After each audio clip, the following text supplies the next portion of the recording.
It is as they say, as above, so below. So yeah, this movie. What a trip. There's a bunch of underground pathways and tunnels that, honestly, it scares me the level that they go to. For instance, there was this girl. She fell down. She fell down in this tunnel system, and no one could find her. No one could find her for like. They looked and looked and looked, and it wasn't until I think it was 5 years later when they did an exploration thing into the tunnel systems, and it was like around 12 miles away from where she originally entered is where they found her. Whenever you're underground, your sense of time, your sense of direction, everything is just like your sense of awareness. Like you start seeing shadows moving in the corners. You start thinking you're hearing noises when you don't. But then what happens if you hear a noise and it's not your mind? It's something else. This movie, I'll say this, it's not my favorite underground exploration movie. The Descent is still probably my favorite in that regard. But this is also really good. I like The Descent too, but I feel like they're two different things to an extent. To an extent, yes, because The Descent, they're dealing with monsters underground, whereas and it's about caves. So this is about the catacombs. Under, well, yeah, the plague catacombs under Paris, France, which the amount of bones that they have there, skulls, femurs, rib cages, everything. It's terrifying how many bodies were laid to rest under there. But I really liked this when I saw it for a couple reasons. Like, first, I thought the ending was crazy. And, like, what it turned into towards the end. Yeah. Second, it doesn't rely on jump scares constantly. And there was only, like, one big jump scare in the movie. And it got me good because like, it hadn't done any up to that point, you know? Mm-hmm. Apparently, Andrew saw it coming somehow, and it didn't get him. I was like, damn, man, it got the hell out of me. Well, honestly, sometimes it's like that. I can't remember how many people actually die in this, but I don't think it's too many. Because I know a group of them actually escape at the end. Well, you know who's got the answer to that? James. Dead meat. James. I don't know if it's going to be James or Zoran, but it's usually James that does these. So, I guess we'll see. So, let's check it out and see what the kill count's got to say. Are you ready? Let's go.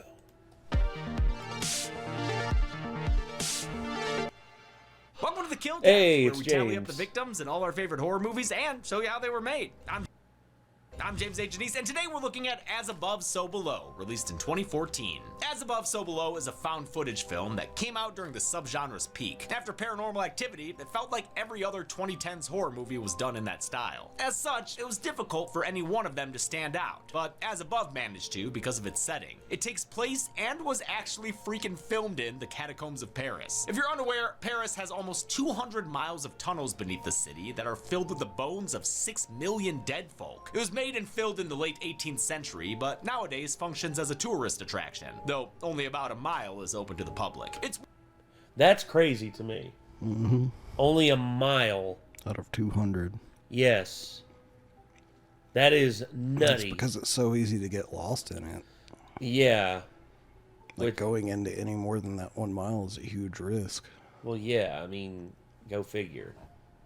One of the coolest things I've ever learned about, and is near the top of my travel wish list. Aside from the setting, the movie's fine, I guess. It's as much an adventure flick as it is a horror movie. It feels a lot like Tomb Raider, Indiana Jones, The Da Vinci Code, the Brendan Fraser Mummy, those kinds of films. Lots of puzzle solving and treasure hunting and uncovering historical secrets. The acting is solid, especially from the two leads, who really sell their expertise in the subject matter. It's also got a ton of awesome visuals, including a few that were done practically in impressive ways. In the end though, the parts feel like they add up to a lesser whole. Things just sort of happen, and then before you know it, the movie's over. I don't mind the dumb silliness behind all the scavenging for clues. I think it makes sense for a movie like this. I just wish it all came together in the end to something more. But at least I wasn't bored watching it. If you want a cool looking found footage horror version of Tomb Raider, you've got it right here. Just don't expect anything more than that, and you should have a fine enough time. How many explorers?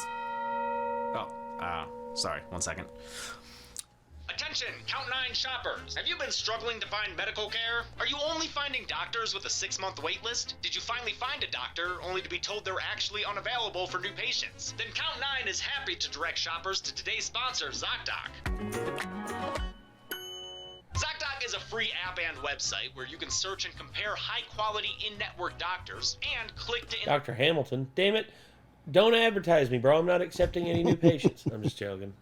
Instantly book. ZocDoc offers over 100,000 doctors that you can filter based on your needs and schedule based on their actual appointment openings. All right there for you to see. And these appointments aren't locked behind the glass case of month-long waits. In fact, you can typically be seen in just 24 to 72 hours. Now, I know what you're thinking. That all sounds great, but how does it make sense that you're selling it at a superstore, right? Like, isn't this whole bit a little contrived? Well, listen to me here, okay? Take that up with corporate. Stop struggling to find doctor's appointments and go to iozocdoc.com/killcount to find and instantly book a top-rated doctor today. That's zocdoc.com/killcount. Zocdoc.com/killcount. How many explorers will get killed in these catacombs? Let's find out and get to the kills. The movie begins with footage shot by archaeology professor Scarlett Marlowe. She's a regular Indiana Jones, sneaking into Iran in the name of discovery. She's a real go-getter and risk-taker. If she's caught, the penalty is death. But they'd have to catch me first. A dude named Rizza guides her to a cave system that's about to be RZA? From the Wu-Tang Clan? I'm joking.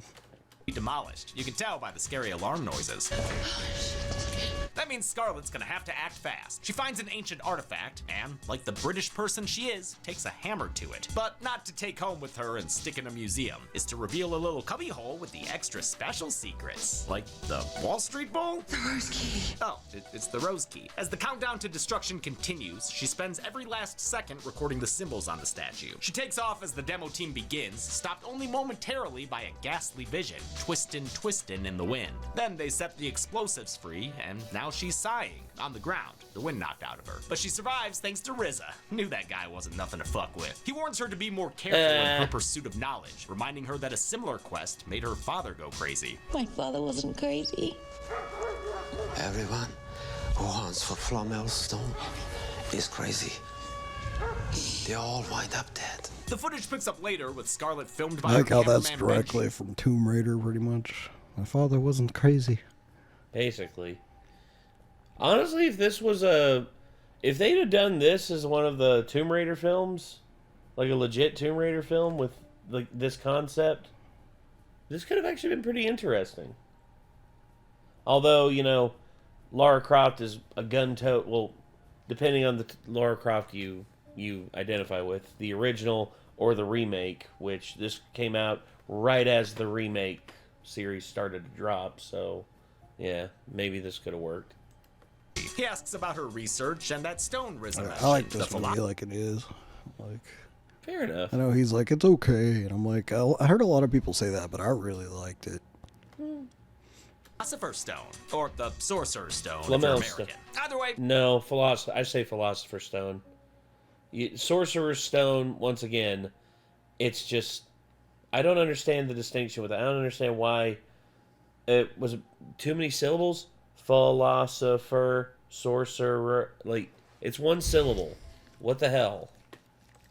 it's a mythical item sought after by alchemists. It's an elusive substance that could turn base metals into gold and can provide the key to eternal life. Damn, dude, that's better than a chug jug. Scarlett's father dedicated his life to finding the stone, but died before he could. Scarlett's determined to finish what he started, which is why she and Benji are in Paris. That's the home of the stone's creator. Say it with Hermione, everyone. Nicholas Flamel. According to her dad's research, the stone could be found following clues inscribed on Flamel's tombstone. She needed the rose key to translate the text into Aramaic, but that's not one of the 6 languages she knows. Luckily, I know a guy who does. Since Tom Hanks isn't available, Scarlett hits up her ex George for help Da Vinci decoding. He's the kind of guy who sneaks into churches to fix old clocks for fun, but looks like they caught him at a bad chime. Whatever it is, I want nothing to do with it. Damn, man, rough breakup? Did she mention to you the last time we were together, I literally wound up in a Turkish prison? Surely.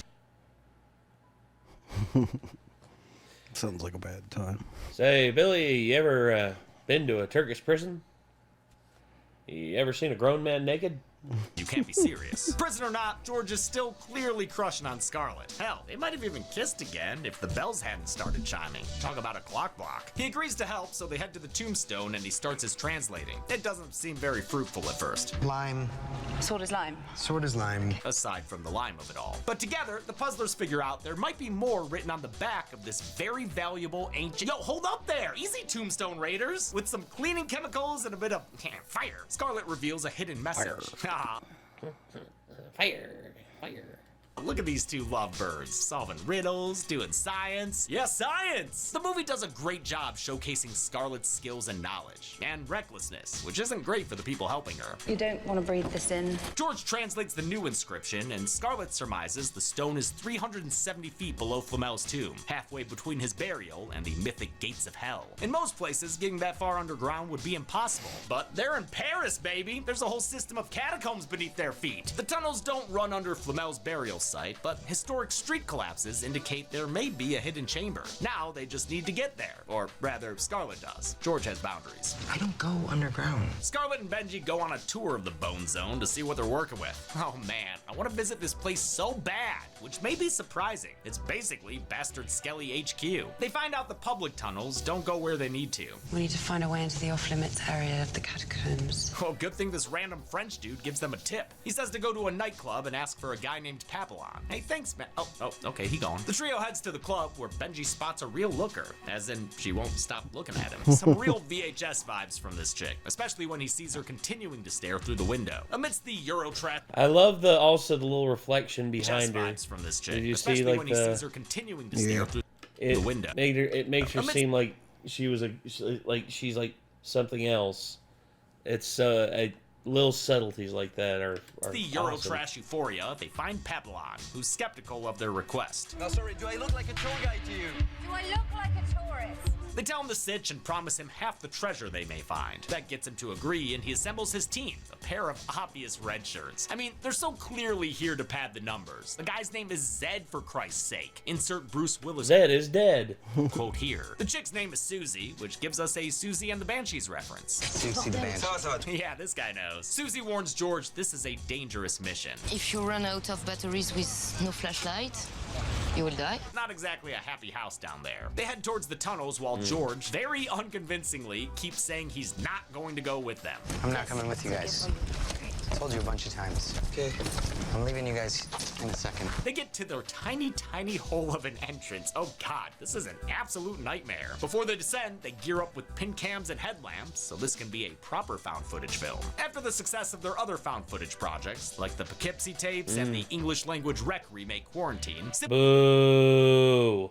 sibling filmmakers John Eric and Drew Dowdle went for a three-peat with a movie set in the Paris catacombs. The found footage aspect was less important to them than the lead character they had been developing, a female Indiana Jones searching for a hidden relic. Both of them independently fell in love with separate auditions from Perdita Weeks. Always sort of partly jokingly said that I wanted to play Lara Croft, so I think this is about as close as I'll ever get. There The you movie go. came to- It could have been a Tomb Raider movie. It could have been. together fast, with only 7 months between initial pitch and director's cut. For the story, Wow. the brothers drew on their love of history and mythology, including Egyptian hieroglyphics, the hell depicted in Dante's Inferno, and the supposed alchemist Nicholas Flamel. They were also inspired by the documentary Touching the Void, which followed a mountaineer who was forced to descend deeper into a large crevasse after falling in. Scarlet begs George to come with them, and during the deliberation, a policeman spears Papillon out of nowhere. My God! It kicks off a scramble that forces everyone, yes, even you, George, into the tunnel. He's pissed, not because he grew up watching the descent. Turns out his little brother drowned in a cave when they were kids, and he's avoided them ever since. George is played by Ben Feldman, last seen on the kill count in the Friday the 13th reboot, but he'll always be Ginsburg to me. The group wades through waterlogged tunnels and past a bunch of women in white having an a cappella rehearsal. There is always some weird people down here. Yeah, I mean, it's creepy, but you can't beat the acoustics. Also, boobs. Wait a minute, have I seen that conductor before? It's the watching woman. Oh yeah, it's Creepy Club Chick. Papillon leads them deeper as the singing echoes through the tunnel like a dramatic diegetic score. He shows them the narrow passage they're supposed to crawl through next, but Benji's got a bone to pick with that plan. Fuck that, man. I'm not climbing over bones. Scarlet agrees. Her map indicates another tunnel is more direct, but Papillon shuts that shit down. His friend Lataupe, or the Mole, went through that evil tunnel years ago and never came back again. That means their only option is the Tunnel of Tibias. While this bone burrow was real, a fake wall was added to make it even more claustrophobic. Benji tries to purge the fear from his mind, but as he climbs through, he gets stuck and starts to panic. This scene is incredibly stressful to watch. The raw terror in his face and voice combines with the sound of bones. See, this is why I can't stand films that are set underground, in cave systems, stuff like that. You know those cave diving, memes that you see? It's like cave divers for no reason see a crack in the wall. I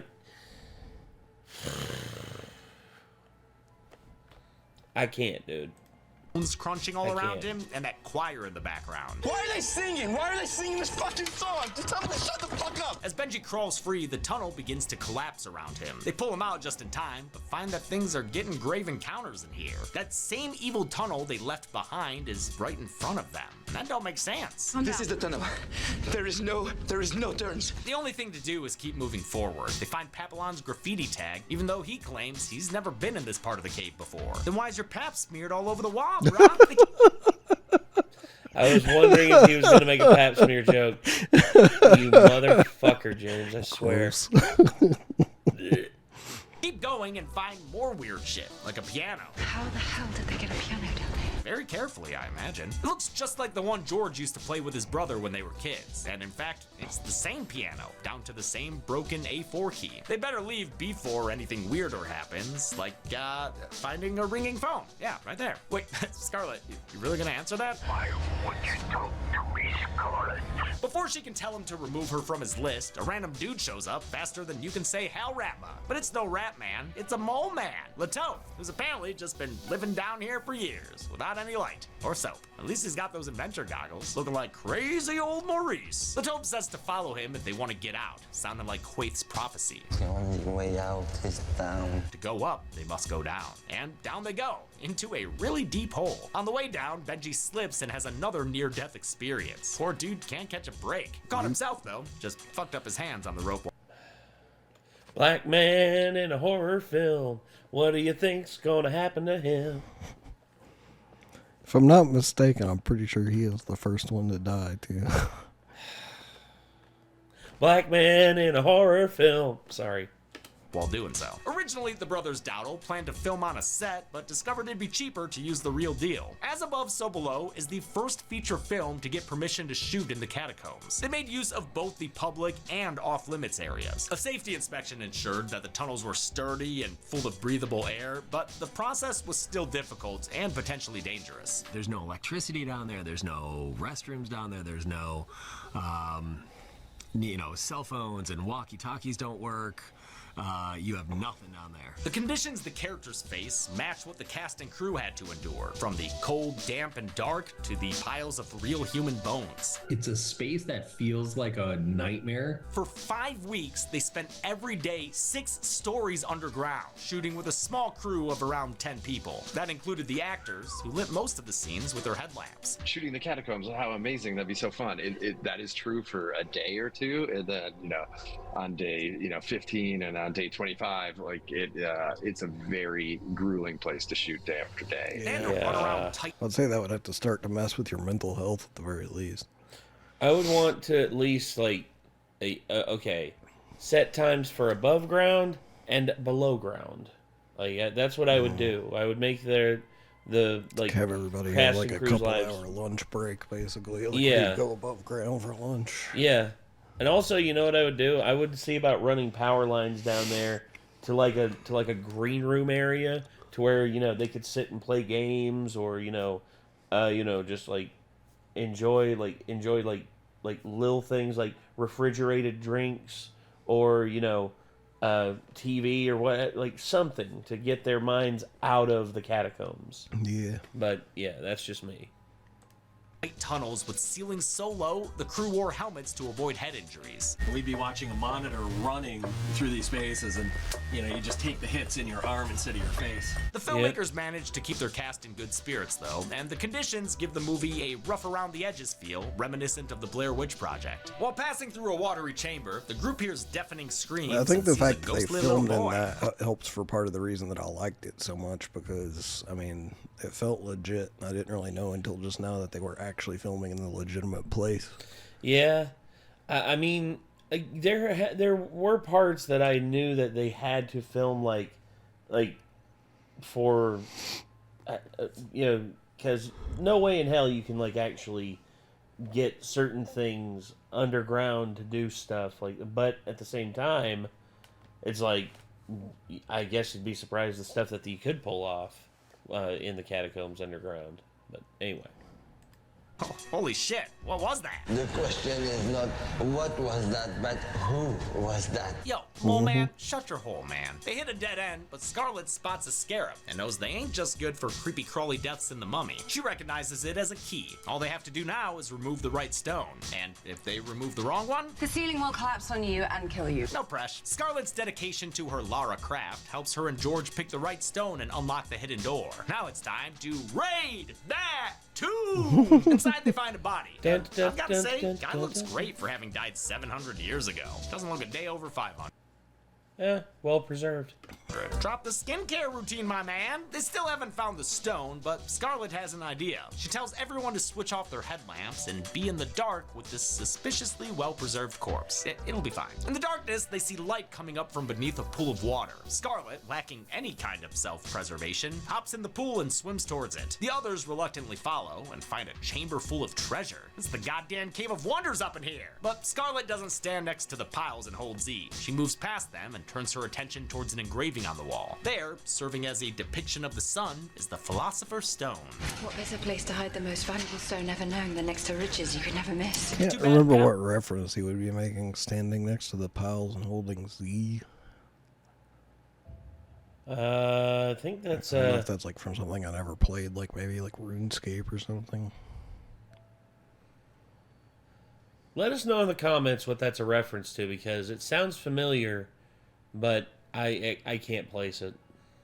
I don't think it's anything pals I and being a ever bunch of played. baboos and trigger a trap. The ceiling collapses, bloodying Zed's nose, battering Susie, and burying Latope. They try to uncover him, but that's a big Lanope. The ceiling collapse was one of the few set pieces filmed on a stage. Yeah, I knew for that, because there's no way they're going to allow them to damage the catacombs. Yep. And also, I guarantee you, the treasure room. Every like wall they're knocking out stuff was probably part of a built set, not them actually knocking anything out of the catacombs. And if there was anything that they put down there in the catacombs, they had to take it back out. Guaranteed. For obvious reasons, along with all the nasty standing water scenes, also for obvious reasons. The group finds themselves with no guide, no water, no medical supplies, and no batteries. But at least Susie's injury ain't all that bad. Just rub a little dirt on it. Or stone. Yeah, rub a little Philosopher's Stone on it. It works, completely healing the wound, and Susie the Banshee is entranced, spellbound. Scarlet spots a carving of a door on the ceiling near a symbol. And what's that symbol mean? As above, so below. Title symbol! The phrase is believed to be the key to magic in the world, and if the image of a door is on the ceiling above, the real door must be on the floor below. Even though they're already at the bottom of the catacombs, and there should be nothing further beneath them, Scarlet's able to break a hole in the floor. After the water drains out through it, they climb down once more, where they're greeted by a not-so-warm welcome.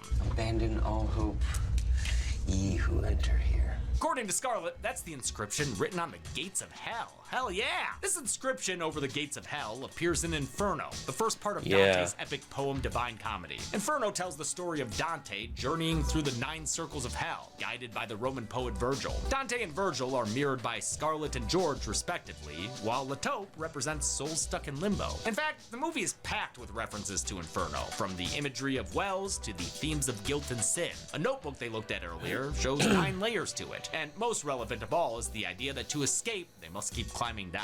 So that's what they do, climbing into the upside down. No Vecnas down here though, just disappearing doors and another pool of water, one with a spooky strobe light. The group may have abandoned all hope, but they regain a La Taupe. He's waiting for them with a way less fresh looking corpse. I mean, I guess they did break the seal. Dude's looking like a browning avocado. Susie tries to speak to La Taupe, but he freaks out like he's got the rage virus and slams her to the ground. She gets straight up mauled by that mole as he smashes her face into the stone floor.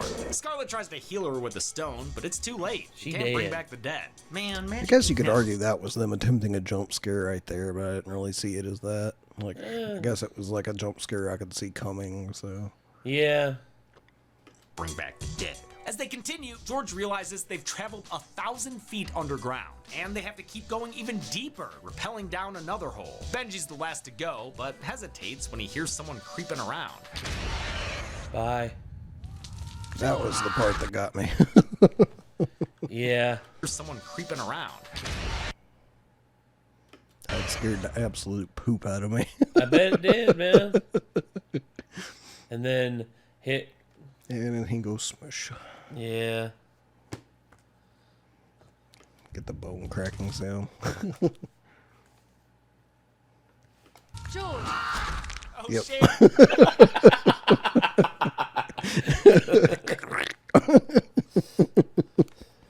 I got another one. I got another one. George. Yeah. Either one of those works pretty good. It was the girl from the club.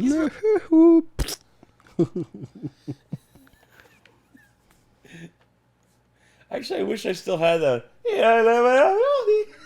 yodeling from Ed, Ed and Eddie. I need to get that one on here. That's on the Discord soundboard. Oh, yeah? Oh, gosh. Hold on. George. Oh, shit. Oh shit, it was the girl from the club. He's really starting to fall for her. Fall to his death, that is. Scarlet is more devastated than Gail Weathers by the loss of her cameraman. So at least he wasn't the first guy to die, just the second. Still, black guy in a horror film. To keep going and Unless push through Jordan her Peele grief made it, you know, they're probably gonna die. You know, you're right. Damn. A bunch of bones. George sees a vision of his brother buried beneath the bones and tries to reach him until Scarlet snaps him back to reality. They follow the sound of screams to a holy shit, a burning car? The ghostly teen sitting in the back seat looks like the kid that first gave Scarlet Papillon's name. Papillon screams over and over that it wasn't his fault, but the burning ghost of his apparent friend begs to differ. He pulls Papillon into the inferno, then the car crumples in on itself. Fuck yeah, that was awesome. All that's left are Papillon's that one got me pretty good. I was like, damn. Impressive. Legs sticking out of solid stone. They try to pull him out, but come on, guys. Papillon is Papagon. This car was actually hauled down to the catacombs in real life, in a specially selected section where they could do practical pyrotechnics. To pull it off safely, they brought down ventilation systems and waited to light it on fire until just before shooting. Director John Dowdle wanted to make sure it would be safe for the stuntman, so he tested it on himself first. Tested it on myself first to make sure we weren't gonna torch someone, and sat in the car and lit it up. The 3 remaining explorers can't turn back, so they carry on even if they can't keep calm. Zed especially is freaking out. Dude, just be happy you're still alive. Definitely didn't expect him to outlast Papillon. George decides now's as good a time as any for a romantic confession. Whatever happens, the Lincoln turkey, it's the greatest week of my life. Also, since he's French, wouldn't it be Papillon? Papillon? Mm-hmm. Yeah. Which I believe is French for... Dandelion. Is it? Oh no, farfalla. Papillon. I think it's butterfly. Papillon. Hold on, let's. Papillon.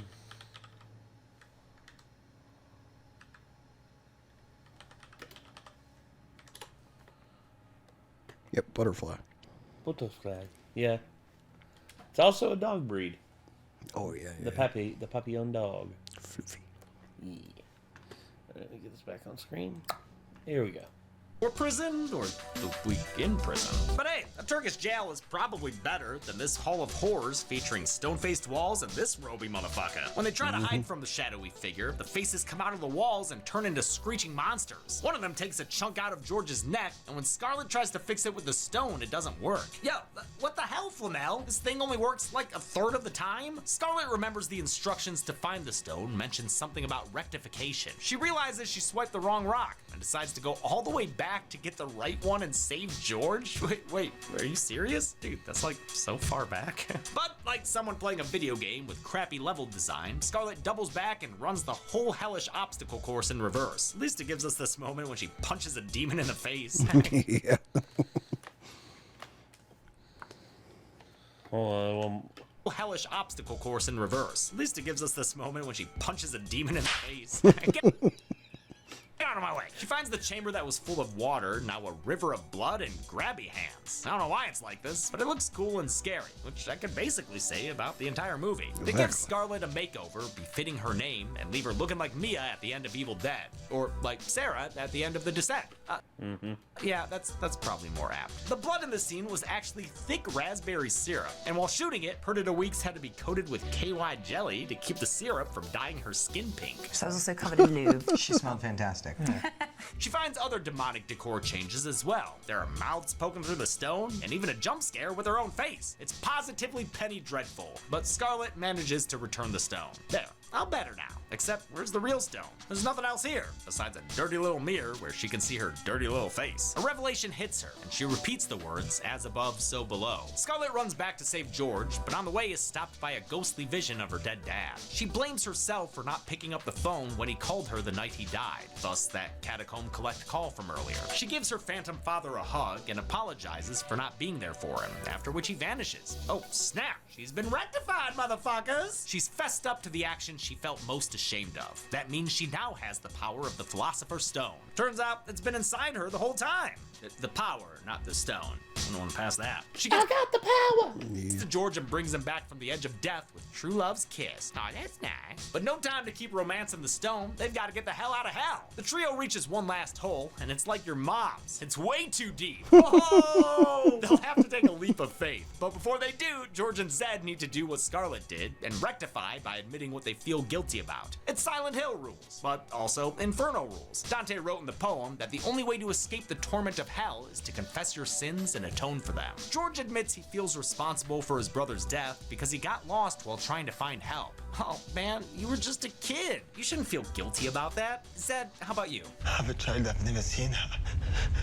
I know it's mine, but I did not eat. Okay, yeah. See, George? That's culpable. We can piece together that Papillon was responsible for a car crash that killed his friend and left his hands burned. We saw them earlier when they were still above ground. Benji may have been lustful or something, seeing as how that one chick kept making eyes at him. Oh, and Susie? I don't know. Maybe she didn't pay a parking meter or something?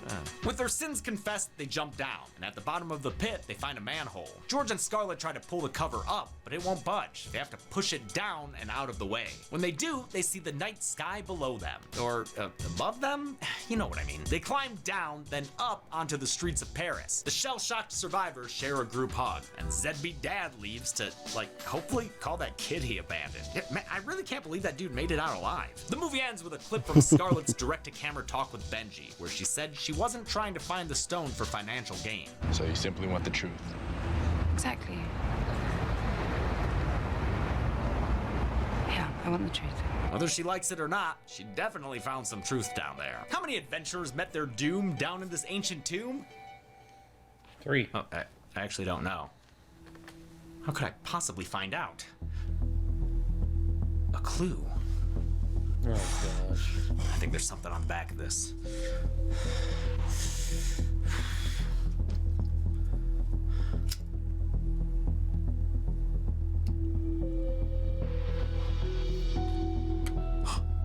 There is. To find out just how many died, open the gates and look inside. Walk through the dark where evil slumbers. Let's find out and get to the numbers.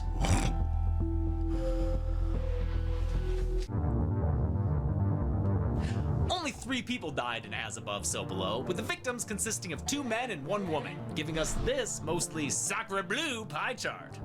We've seen this count and breakdown 7 times before, first in Nightmare 5 and most recently in The Exorcist. With a runtime of 93 minutes, As Above, So Below had a kill on average every 31 minutes. I'll give the Golden Chainsaw for coolest kill to Papillon. Not only does it feature the practical flaming car, but that effect of it blinking out of existence made me yell aloud and clap.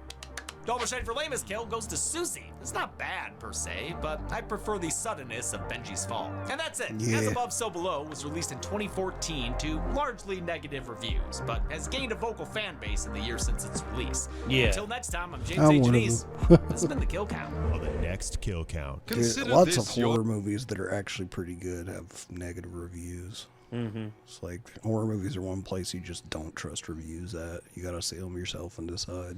Yeah, agreed. Fear is so subjective.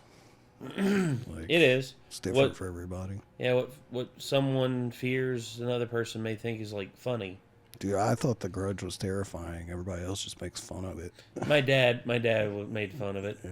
Another one was Darkness Falls. My God, me and my dad. Now I've heard from multiple people that's just not a good movie. We riffed on that one so hard, dude. I swear. I've never laughed so hard in a movie theater in my entire life. I fell out of my chair. I was laughing so hard at the stuff my dad was saying. And just, oh my gosh. And the movie was bad. Really bad. But anyway. But yeah. To the annual Blackwood Winter Getaway. Ah, yes. Party like we're fucking porn stars. The date? 1 year after a tragic prank gone wrong. This is super awkward, and we all know it. The place? A spooky lodge on a possibly cursed snowy mountain. Are we going crazy down here? The guests? You and your best frenemies. Plus, a cabin the in the Until woods Dawn worth remake. of horror cliches. Are we like in a movie right now? Take control of 8 different teenage meatbags as they fight to survive. Until dawn. Until dawn. Figure out what's happening by gathering clues and collectibles. Oh man, look at this. But be careful, because your decisions have consequences down the line. Boom, butterfly effect. Yes, it's dialogue, choice, or die. And there are so many ways to die. Well, that certainly didn't go according to plan, now did it? So this week, invite some people you hate to come and play Until Dawn. Sure. You say so. Then on Friday, make the choice to watch the kill count only. I have no freaking clue how you're supposed to do a kill count for something where everybody could or couldn't die. Can be played on the picture. People could die in so many different ways. Like, are you literally counting like every possible way for them to die that's in the game? You know, actually, I think that's what Zoran might do, because what he might do is he'll be like, what I'm going to do when I count an individual death for each individual person is I'm going to put their face up here and I'm going to put a number underneath how many times they could potentially die. And I'm going to show you how they could potentially die, because I am a sick bastard. Anywho. Which case, I'm definitely not watching that because I've only played through it one time. I don't want to see spoilers for all the other potential situations I haven't seen still. I've played through it more times than I can count, and I've seen almost all of them. It's pretty gnarly how they can all die. Some of them are ridiculous. The one that I keep seeing over and over again that people are just like, I do it anyway because she's a bitch. When you can shoot Emily in the fucking head. Pretty sure I did that during ours, or did I not? You did not. Okay, I thought about it. Yeah, everyone did, because everybody hates Emily. That is a unanimous thing. It's like Josh is a moron. Sam has plot armor, and of course everybody hates Emily. So yeah. Anywho. Let's keep it going. Platforms. Deadmeat always recommends you play the game for yourself before its kill count. It's the only way to have your own properly formed opinion. Kill counts are never meant to replace the experience of playing a game. Thanks a lot for watching this kill count on As Above, So Below. When I described that I wanted to light a fire behind a prop on the kill count set, the whole team The whole team was like, no, you can't do that. You're gonna burn down your house. It's like they have no confidence in me as an adult man who's capable of doing things. It's like they forget that I grew up as a bored suburban boy with backyard wrestling on a trampoline. I would take shit out in the field near my house, light on fire, film it with a video camera. One time a cop rolled up on us and we were just over the city borderline and he said, take this trash back to your trash city, Lincoln Park. That's Southgate cops for you, man. Fucking condescending us for being in Lincoln Park. Oh, so high and mighty Southgate. I mean, I did go to Southgate schools to avoid the Lincoln Park schools, but that's besides the point. Where do you fall in this movie? Are you one of those people who thinks it's super underrated, or do you agree with me and think it's fine? It's underrated. Also hate super it, underrated. Like, how are you gonna hate something with Ben Feldman? I want to thank some patrons like Christian McDermott, Eric Warren, Richie V, It's and like, even if you RJ think it's Everhart. okay, Thanks, it's like everyone. you Be can't good hate people. it, can you? No, not really. Well, there we go, everybody. That was As Above, So Below, the kill count. So we'll leave a like on that. And yeah, this is this actually, I'll say, is really insightful and very like they do a good job showing you like all the stuff that made this film stand out. And even though, you may think that it's, overrated or not you think it's underrated, and a lot of people think it's overrated. In truth, it's just one of those things. It's just more and more people, as they watch it, form their own opinion on it, and it garners a fan base, in spite of like the down the down votes and everything. But yeah, I like this film. I like it. I give it a 7 out of 10 personally. It's got some good stuff in it, and it's also got some stuff in it that's just like a little bit like, but that's just me. So it's personally like a 9 out of 10 for me. Fair enough. I don't really have any gripes with it, really. It's like, I think there could have been like cooler stuff and things could have been linked together a little bit better, and it could have been paced just a little bit better, but overall I think it's just pretty fucking cool. Yeah. Well, I like the characters in it and stuff, and it was overall just kind of fun. Mm-hmm. Well, all right. I guess that's gonna do it for this one, everybody. This once again was Dead Meat with the As Above, So Below kill count. Let us know what y'all thought, and if y'all want to see more from Dead Meat, feel free to let us know. Also, if you want to see more from Dead Meat, just without us involved, feel free to click their channel. I think it'll be right up here above our shoulders. And if you want to see more from us, we got the subscribe button right here. And we got various videos that you can check out. Either our playthrough of Curse of Strahd, or check out a random video from our channel. I mean, it all depends on on how things go with the algorithm. But till next time, everyone, I'm Nate. I am Nick. Y'all be good people. Take care. Peace.